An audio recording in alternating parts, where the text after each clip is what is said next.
अब कुछ सवाल कर लेते हैं। देखें पहला सवाल है, a machine is set to produce nails with a mean length of 5 centimetre. एक मशीन है जो कील बनाती है और उनकी जो लेंथ है वो 5 सेंटीमीटर होती है on average. A random sample of 50 nails gives mean is equal to 5.1 centimetre and standard deviation of 0.2 centimetre. Test whether the machine is working properly और नॉट। अब देखें ये एक टेस्ट है, टेस्ट के वर्ड से आपको पता चल गया, और आपको पता है टेस्ट आप कब करते हैं, when there is a claim and this is the claim, right. एक मशीन है जो बनाई गई है इसलिए कि वो 5 सेंटीमीटर की लेंथ के कील प्रोड्यूस करें, right. So this is 5 centimetre is the average of the population, ये पॉपुलेशन की एवरेज है, राइट। ये म्यू है एंड इट इज क्लेम्ड क्योंकि वो सेट टू प्रोड्यूस है, राइट। फिर आपने इसको टेस्ट किया, एक सैंपल लिया 50 नेल्स का जिसका मीन और स्टैंडर्ड डेविएशन ये निकली, और हमने टेस्ट करना है weather the machine is working properly. Machine कब वर्किंग प्रॉपर्ली नहीं होगी, जब वो 5 सेंटीमीटर से बड़े या छोटे कील बना रही होगी, राइट। This is important. आपने ये देखना है कि गलती किस तरफ होगी। मीन जो है 5 सेंटीमीटर पे है तो मीन से 5 सेंटीमीटर से ज्यादा बनाएगा तो भी गलत, 5 सेंटीमीटर से कम बनाएगा तो भी गलत, यानी कि दोनों तरफ गलतियां हैं। ऊपर जाना भी अच्छी बात नहीं है, नीचे आना भी अच्छी बात नहीं है। तो यहां से हमें एक चीज पता चलेगी कि जो हमारा नल हाइपोथेसिस है दैट इज कि mean is equal to 5 centimetres and H1 will be that mean is not equal to 5 centimeter. This will be your step number 1, right? Step number 2 क्या होता है जनाब, हम लोग ये देखते हैं कि 1 tail testing है या 2 tail testing है। तो अब देखें अल्टरनेट हाइपोथेसिस में नॉट इक्वल टू का साइन है तो ये 2 tail टेस्टिंग होगी, राइट। तीसरा हम लोग देखते हैं कि सिग्निफिकेंट लेवल कितना है। सिग्निफिकेंट लेवल उसने खुद ही बताया हुआ है कि जी 1%। स्ट्रेट अवे हमने 4 स्टेप्स फौरन से कर लिए, 3 स्टेप कर लिए। स्टेप नंबर 4 है जी कि आपने टेस्ट स्टेटिस्टिक्स कैलकुलेट करने, जिसका फॉर्मूला होता है जी sample mean minus population mean divided by standard deviation divided by square root of n। अच्छा, इसके बारे में हमने पढ़ा था कि अगर पॉपुलेशन की स्टैंडर्ड डेविएशन दी गई हो तो वो यूज करें। क्या यहाँ पे पॉपुलेशन की स्टैंडर्ड डेविएशन दी गई है? नहीं दी गई है, सिर्फ मीन दिया हुआ पॉपुलेशन का, ओके। फिर हमने कहा था अगर पॉपुलेशन की स्टैंडर्ड डेविएशन ना हो तो सैंपल की स्टैंडर्ड डेविएशन यूज कर लें, और सैंपल की स्टैंडर्ड डेविएशन क्या है जी 0.2 सेंटीमीटर, राइट। तो हमारे पास ये जो फॉर्मूला है ये कुछ इस तरीके से बनेगा कि population mean sample mean which is equal to 5.1 centimetre minus sample mean population mean which is equal to 5 divided by standard deviation of sample which is 0.2 divided by square root of sample size and your sample size is equal to 50। तो आपके पास जो इस vector का answer आएगा that will be equal to करेंगे तो आपके पास आंसर आएगा जनाब 3.55। ओके जनाब, अब हमारा जो स्टेप नंबर 5 था that was कि हम लोगों ने क्रिटिकल वैल्यू फाइंड करनी है, और क्रिटिकल वैल्यू फाइंड करने के लिए जो पहला स्टेप था वो ये था कि हम लोगों ने देखना है कि जी स्कोर लगना है या टी स्कोर लगना है। देखें पॉपुलेशन की स्टैंडर्ड डेविएशन अननोन है, हाँ जी, तो टी स्कोर की जो पहली कंडीशन थी वो पूरी हो रही है, ओके। सैंपल साइज कितना है जी 50 है, तो टी स्कोर की दूसरी कंडीशन फुलफिल नहीं हुई है, तो हम कहेंगे कि जनाब हम लोगों ने जी स्कोर लगाना है। क्यों? क्योंकि टी स्कोर की 2 कंडीशन थी। पहली कंडीशन ये थी कि सैंपल की पॉपुलेशन की स्टैंडर्ड डेविएशन अननोन हो and sample size less than 30 हो। तो ये कंडीशन तो फुलफिल हो गई थी, ये कंडीशन फुलफिल नहीं हुई थी, इसलिए अब हम लोग जी स्कोर लगाएंगे। जी स्कोर में 2 टेल टेस्ट में हमें पता है कि जो रिस्क है वो दोनों तरफ डिवाइड होता है, ठीक है जनाब। यहाँ पे भी अल्फा बाय 2 रिस्क होता है और यहाँ पे भी अल्फा बाय 2 रिस्क होता है, और अल्फा जो है वो इस वक्त आपके पास कितना है जी 1%, तो यहाँ पे है जी 0.005 और यहाँ पे भी है जी 0.005, राइट।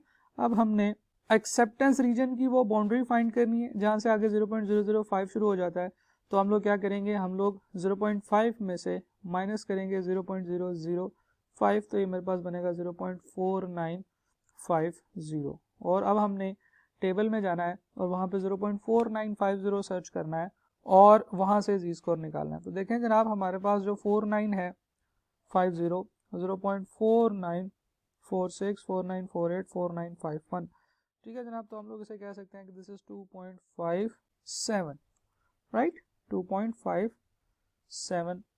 तो हमारे पास जो टेबल से वैल्यू आई है वो आई है जी 2.57। अब देखें हम लोग अपने स्टेप नंबर 6 में क्या करते होते हैं, स्टेप नंबर 6 में हम ये करते हैं कि जो कैलकुलेटेड वैल्यू है 3.53 और जो टेबल से निकाली है 2.57, इन दोनों को आपस में कंपेयर करते हैं, और अगर ये वैल्यू इससे बड़ी हो तो हम लोग रिजेक्ट कर देते हैं। तो इस क्वेश्चन में we will reject the null hypothesis, we will reject this claim कि जी 5 सेंटीमीटर की लेंथ की जो है वो नेल्स बनाई जाती हैं, we will reject this claim, right. Okay, हम लोग नेक्स्ट क्वेश्चन की तरफ मूव करते हैं जनाब। मोर और लेस सेम ही क्वेश्चन है। When properly adjusted N automatic machine should produce part that have a mean diameter of 25 millimetres, right. Okay, 25 millimetres is the claim, क्योंकि उसने कहा है कि जब प्रॉपर्ली एडजस्टेड होगी तो उसको 25 मिलीमीटर के पार्ट्स बनाने चाहिए।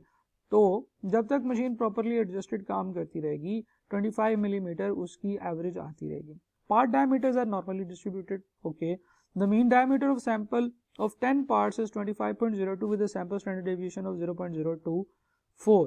Perform a hypothesis testing at 5% significant level to evaluate whether the machine is working properly. Machine will be working properly when it is producing exactly 25 millimeter, right? ना ज़्यादा ना कम। तो इसका मतलब ये है कि ये हमसे जो नल हाइपोथेसिस की बात कर रही है वो ये कर रही है कि जो डायमीटर है that should be equal to 25। तो जो अल्टरनेट हाइपोथेसिस होगा वो ये होगा कि mean is not equal to 25। देखिए, डायरेक्शन ऑफ टेस्टिंग हम लोग यहाँ से देखेंगे, हमें क्वेश्चन में गौर से देखनी है। सिर्फ ये वो चीज़ है जो आपने गौर से डिफाइन करनी है कि जी जो ये जो अल्टरनेट हाइपोथेसिस और नल हाइपोथेसिस है इनके साथ साइंस क्या क्या आने वाले हैं। तो यहाँ पे देखें, उसने मुझे कहा है कि ऊपर भी गलती है नीचे भी गलती है। ऊपर अगर 25 mm से ज़्यादा आप प्रोड्यूस करेंगे तो भी गलती है, 25 mm से कम प्रोड्यूस करेंगे तो भी गलती। तो दोनों डायरेक्शंस पे गलती है जिसको हमने कवर करना है, राइट। स्टेप नंबर 2 इज कि हम लोग क्या करते हैं, हम लोग डिफाइन करते हैं कि 2 टेल टेस्ट है या 1 टेल टेस्ट है। तो अगर हम लोग H1 के साइन को देखें तो that is not equal to, तो ये 2 टेल टेस्ट लगेगा। Next question is, next step is कि हम लोग डिफाइन करते हैं सिग्निफिकेंट लेवल, यानी कि अल्फा जो उसने दिया हुआ है जी 5%, राइट। स्टेप नंबर 4 इज कि हम लोग टेस्ट स्टैटिस्टिक्स फाइंड करते हैं। टेस्ट स्टैटिस्टिक्स का जो फॉर्मूला होता है वो होता है जी sample mean minus population mean divided by standard deviation divided by square root of n। तो हमें पता है कि जी जो सैंपल का मीन आया है दैट इज 25.02, पॉपुलेशन का मीन है जी 25 डिवाइडेड बाय स्टैंडर्ड डेविएशन कितनी है जी 0.024 divided by square root of n, और नंबर ऑफ सैंपल साइज है जी 10। अब देखें एसडी के बारे में हमने कहा था पॉपुलेशन की स्टैंडर्ड डेविएशन होगी तो वो यूज़ करेंगे, नहीं दी हुई फिर हम सैंपल की स्टैंडर्ड डेविएशन यूज़ कर लेंगे जो कि उसने हमें दी हुई है। तो यहाँ से जो मेरे पास टेस्ट स्टैटिस्टिक्स का आंसर निकला है that is equal to 2.6352। Now all the way moving to the step number 5, हम लोगों ने देखना है कि नॉर्मल डिस्ट्रीब्यूशन लगनी है कि हम लोगों ने देखना है कि जी स्कोर लगना है या टी स्कोर लगना है। तो उसके लिए सबसे पहले पॉपुलेशन की स्टैंडर्ड डेविएशन अननोन है, ठीक है, पहली कंडीशन फुलफिल हो गई, और सैंपल साइज जो है वो कितना है जी that is less than 30, right. तो ये दोनों कंडीशंस आपकी फुलफिल हो चुकी हैं। अब आपने जी स्कोर की बजाय टी स्कोर टेबल लगाना है। हाँ, बाकी सारी चीजें तो वैसे ही रहेंगी ना जनाब। देखें, आपके पास है जी हाफ रिस्क इस तरफ है और हाफ रिस्क इस तरफ है। तो जनाब अब हमने टी स्कोर लगाना है और टी स्कोर की मदद से हमने प्रोबेबिलिटी ये जो क्रिटिकल वैल्यू है ये फाइंड करनी है। अच्छा, अब इसको फाइंड करने का तरीका क्या होगा? अगर तो टी स्कोर वाला लग रहा है तो चीज़ें आसान है। आप अल्फा देखें, योर अल्फा इज 0.05। आप देखें कि आपकी डायरेक्शन क्या है, 1 टेल या 2 टेल, तो ये 2 टेल है। दूसरी चीज़, तीसरी चीज़ जो हमें चाहिए होती है वो होती है जो degree of freedom which is n-1। n is the sample size which is 10-1, तो sample size is equal to 9। अब आपने टी स्कोर के टेबल में जाना है, 2 टेल के अंदर 0.05 के नीचे 9 के साथ वैल्यू देखनी है। तो ये जनाब हमारे पास टी स्कोर का टेबल आ गया, इसमें 2 टेल के साथ 0.05, राइट, और इसमें 9 के सामने हमारे पास क्या वैल्यू आ रही है 2.2621, राइट। ऊपर देखेंगे तो 2 टेल में हमें 0.05 नजर आएगा और लेफ्ट साइड पे देखेंगे तो हमें डिग्री ऑफ फ्रीडम में 9 नजर आएगा। Okay, so the answer is 2.2621। तो जो हमारे पास क्रिटिकल वैल्यू है दैट इज 2.2621, ठीक है जनाब। अब हमने इन वैल्यूज़ को आपस में कंपेयर करना है। तो हमारे पास जो टेबल से वैल्यू निकली है और जो कैलकुलेटेड वैल्यू है, इन दोनों में आप देख सकते हैं कि जो हमारे पास टेस्ट स्टैटिस्टिक है उसकी जो एब्सोल्यूट वैल्यू है that is greater than absolute value of critical value, right. Okay, तो so we will reject the null hypothesis. We will reject the H naught at what 5% significant level. जी जनाब, ये सवाल भी देखते हैं। सवाल है, a random sample of size 16 has a mean of 53. आपने एक सैंपल लिया, ये बात जो है ये सैंपल के बारे में। ये सैंपल का जो साइज था वो 16 था और उसका मीन निकला 53 का। Okay, the sum of square of deviation of the values from the mean is 150। ये क्या बात बता रहा है जी? उसने बताया है कि square of deviations of the value from the mean, यानी कि हर वैल्यू को उसके मीन से डिफरेंस कैलकुलेट किया जाए और उसके बाद उसका स्क्वायर लिया जाए और फिर उसके बाद हर एक ऑब्जर्वेशन के लिए जो आंसर आ रहा है उसको ऐड कर लिया जाए, यानी कि summation of X minus X bar whole square. ठीक है, यानी कि उसने बताया कि आप हर वैल्यू में से मीन माइनस करें और फिर उसका स्क्वायर ले लें और फिर उसको सम करें, तो ये बनेगा sum of square deviations from mean is equal to 150, right. ये चीज उसने बताई है। Assuming the population values are approximately normally distributed, test the hypothesis in that population. Test the hypothesis that the population mean is 56. This is your claim. और claim ये है, जो hypothesis है जो आपने चेक करना है वो ये है कि पॉपुलेशन का मीन जो है वो 56 है। तो जनाब बिल्कुल उसी तरीके से हम सवाल करेंगे। सबसे पहली चीज़ हम लोग नल और अल्टरनेट हाइपोथेसिस को डिफाइन करते हैं। तो null hypothesis is that population mean is equal to 56। तो अल्टरनेट हाइपोथेसिस क्या होगा? इस क्वेश्चन से देख के ये लग रहा है कि alternate hypothesis that mean is not equal to 56। Step number 2 की तरफ चलते हैं। हम लोगों ने कहा था कि डायरेक्शन ऑफ टेस्टिंग की बात हम करेंगे, तो डायरेक्शन ऑफ टेस्टिंग तो हमें टू टेल टेस्टिंग ही लग रही है, राइट। ओके, स्टेप नंबर 3 है जी सिग्निफिकेंट लेवल, यानी कि अल्फा को डिफाइन करना है। सिग्निफिकेंट लेवल या अल्फा जो है वो इसने दिया हुआ है जी 5%। ओके, स्टेप नंबर 4 क्या होता है जी? आपने टेस्ट स्टैटिस्टिक्स फाइंड करने होते हैं। टेस्ट स्टैटिस्टिक्स का फॉर्मूला जो होता है वो होता है जी value mean of the sample divided by minus mean of the population divided by standard deviation over square root of n। इस स्टैंडर्ड डेविएशन के बारे में पहली बात ये होती है कि अगर पॉपुलेशन की दी हो तो वो यूज़ कर लें, यहाँ पे नहीं दी हुई। दूसरी बात ये होती है कि फिर सैंपल की अगर दी हो तो वो यूज़ कर लें, वो भी नहीं दी हुई। फिर तीसरी चीज़ ये होती है कि फिर हमें कैलकुलेट करना पड़ेगा और स्टैंडर्ड डेविएशन का फार्मूला वही होता है summation X minus X bar whole square divided by n। एक एडिशनल चीज़ आती है विच इज़ -1 इन डिनोमिनेटर और इसका स्क्वायर रूट, राइट।